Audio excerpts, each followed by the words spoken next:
You know, sausage traditionally, the big thing is actually the salt that's in there. That's what helps it cure it. I mean, depending on what you want to do, I mean, sometimes they cook it, sometimes they dry cure it. A lot of it is how you season it. I mean, you know, why put cheese and jalapeno in my hot sticks? Some people they'll use pork sausage and they'll put applesauce in it, or they'll put maple syrup in it to give it a flavor.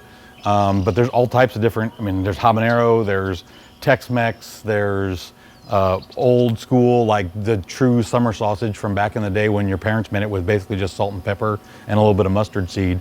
The flavors are pretty endless as far as what you can actually do with it. And again, depending upon how much seasoning you put in there and what size casing, sometimes differentiates the taste of the sausage because, you know, it's of its size. And of course, the different size casing cures at different rates as well. You know, when I do hot sticks, it basically hangs for 2 weeks and it's done. The full sausages take about 6 weeks to cure because they're so much bigger. Do you like sausage? Do you love making sausage? I've got a little secret for you. I can show you how to make sausage with no motor, no hand crank, no electricity.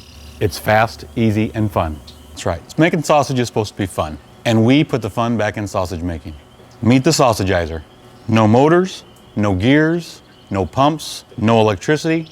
But yeah, back in the day when we were doing it, it was 12 or 15 guys that would butcher 15 hogs, and everybody would want to make their deer sausage. So that on a weekend, we'd all be standing around, 15 guys with all the equipment, producing 2, sometimes 3,000 pounds of meat.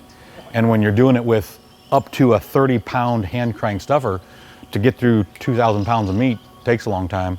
And a lot of the simplicity of it is, I mean, when you're doing 30 pounds or 10 pounds, you're just having to crank the hand crank back up and refill it.